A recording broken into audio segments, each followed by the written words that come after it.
Bom dia, juventude! Bom dia, professor Francisco! Tudo em forma? Vamos lá pensar! Vamos a isso. E sobre o que será hoje, professor? Hoje será tema livre, sem restrições. Sem restrições? Sim, sem limites nem proibições. O que vocês quiserem. Por mim, tanto faz. Os temas são sempre bons. Lá, isso é verdade. Estas aulas são sempre interessantes. O importante é discutirmos as ideias, não importa quais. O meu avô diz que somos uns sortudos. Sortudos? Sim, o meu avô contou-me que no tempo dele estas aulas seriam impossíveis. Não podiam dizer tudo o que pensavam. Quando lhe contei o que fazíamos nestas aulas, até se emocionou. A sério? Não podiam dizer o que pensavam? Ah, isso comigo não dava. Acho que sufocava com tanta ideia cá dentro. Pois é, meninos. O avô da Sofia sabe muito bem do que fala. Vocês são mesmo uns sortudos. Eu nem consigo imaginar uma coisa dessas. Já. Como é que uma coisa dessas é possível, professor? É possível quando se vive em ditadura, Rui. Ditadura? O que é isso, professor? O avô Zé explicou-me que é como num ditado. Um senhor diz o que temos de fazer e todos temos de cumprir. Só porque sim. Todos lhe obedecem por medo e quem não obedecer é castigado. Sim, é mais ou menos isso. Hoje vivemos em democracia. Há eleições livres e todos os cidadãos maiores de idade podem votar, manifestando as suas preferências. Mas nem sempre foi assim.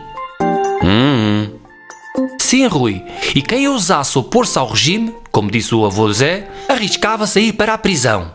As pessoas não podiam discordar, mas isso é horrível.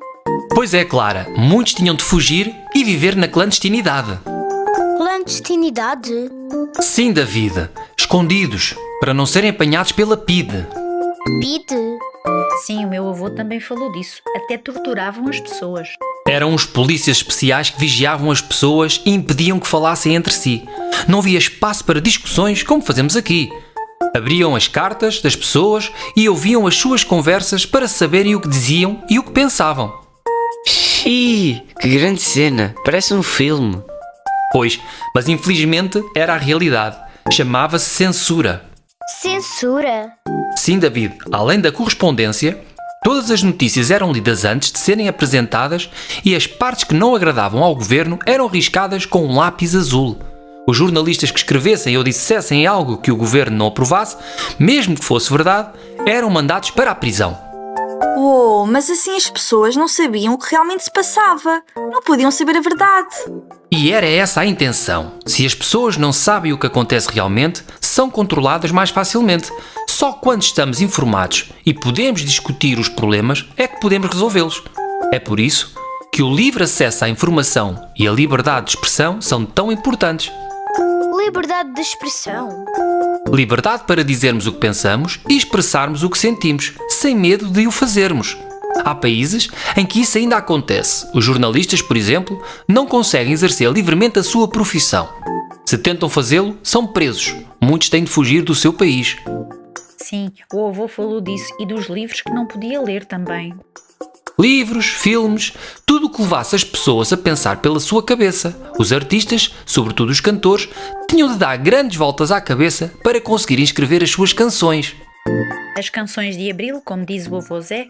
De Abril? O mês de Abril?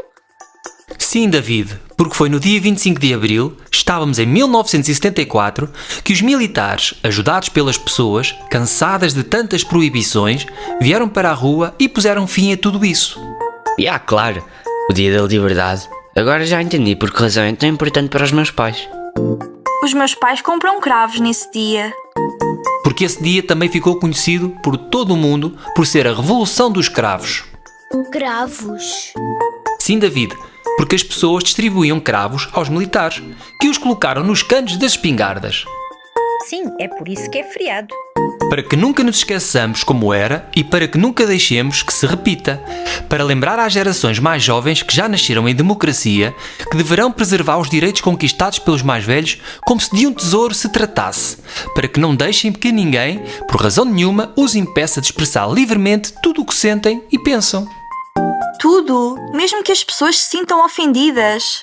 Sim, Clara, tudo.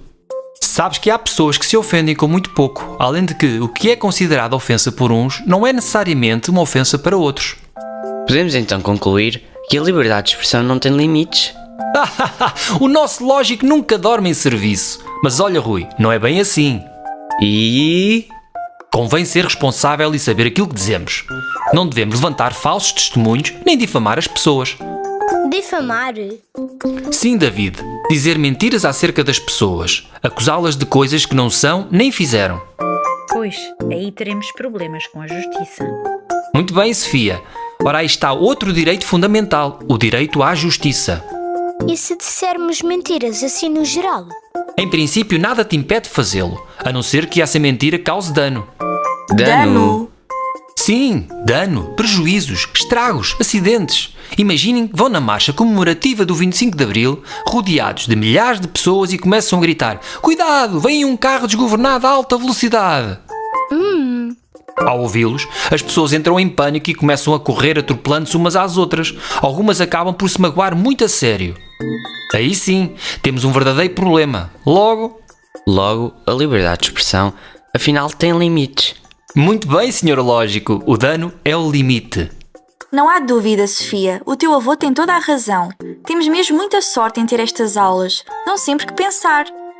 Pois é, Clara, é como a liberdade de expressão. Convém pensar muito bem antes de usá-la. E tu, costumas parar para pensar antes de te expressares?